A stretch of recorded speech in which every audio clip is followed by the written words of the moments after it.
We're getting an exclusive look at how Frisco ISD is keeping your kids safe.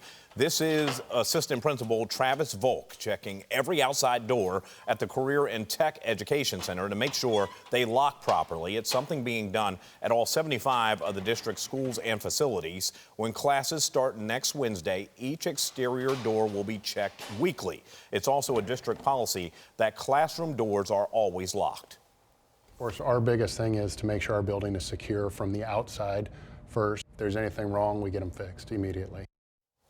All of Frisco ISD's campuses are mapped out with the city so that first responders know exactly where to go if an emergency happens on campus. Those first responders also have real-time access to cameras inside all campuses. And meanwhile, Prairie ISD school leaders want you to know they're not slacking on safety measures this year. They've added automatic locking doors, implemented a visitor management system, and will have random metal detector checks to keep kids safe. These are just some of the strategies the district announced during a safety summit last night. And while the district is adding new security inside schools, they say safety starts at home with you, keeping an eye on what your kids are doing and saying online. What we need is parents to get involved, see what their kids are doing, and alert the authorities if they see anything unusual.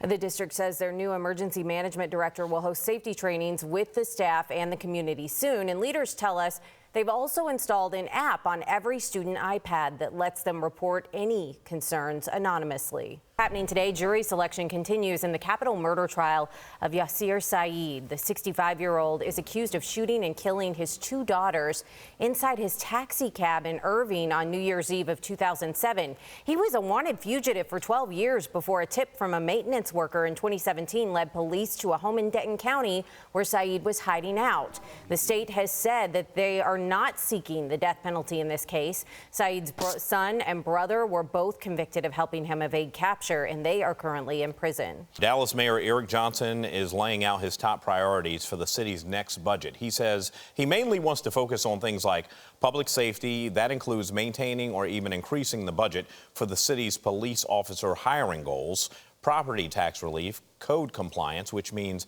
investing more in areas of concern like short-term rentals and food trucks, funding streets and sidewalk improvements, and funding for the city's first ever Inspector General Division. The next fiscal year begins October 1st.